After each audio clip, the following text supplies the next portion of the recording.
At the New Jersey shore, on the roller coasters there, the log flume ride that Governor Christie talked about yesterday. This is a place that kids in New Jersey look forward to probably more than any place else. The amusement park right along Seaside Heights there. And boy, it is just absolutely heartbreaking. And you wonder, you know, I mean, it's gone. If it wasn't for my wife, I probably wouldn't have been prepared at all. You know, I remember last year they said we had Hurricane Irene and nothing ever happened. And, you know, you always hear the media blowing up these storms and that never happens. But luckily my wife's a maniac and she got the water and the flashlights and this and that. She made me go get a generator for my father. So, you know, we were prepared. And, you know, it was pretty crazy. I think it was like 7, 8 o'clock. The power went out. You know, no big deal.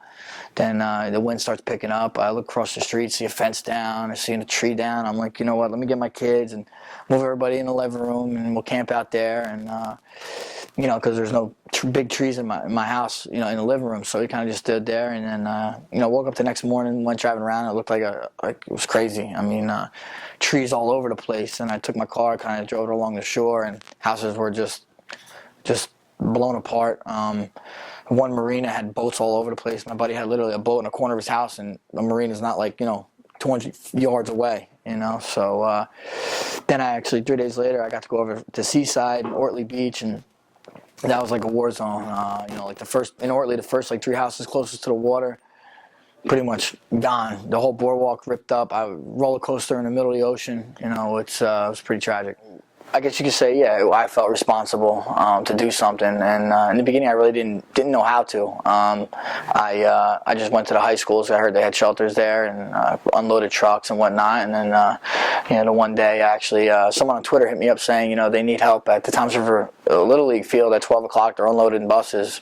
I'm like, I wrote back, cool, I'll see you there. And the guy writes back, he's like, well, I'm from Germany. I'm just relaying a message. So I was like, wow, the power of social media. You know, I got a guy from Germany telling me about something going on, you know, down the street from my house. So, you know, that was pretty wild, you know. But I just helped out, you know, wherever I could in the beginning, you know. And now we're just trying to bring more attention to the area. You know, it's not really front page news anymore, but you know, there still needs to be a lot of attention, you know, to our community.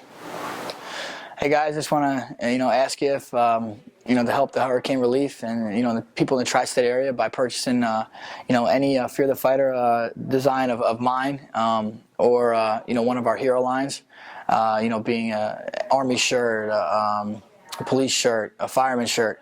You know, these guys are like they're the real fighters, you know. So you know, they're the guys that the fighters look up to as people that helped these victims get out of harm's way, you know, when it was when it really mattered, and saved a lot of lives and put their lives on the line. So if you know, purchase some of their shirts, a lot of the proceeds are going to go to the hurricane victims, and you know, that'll go a long way.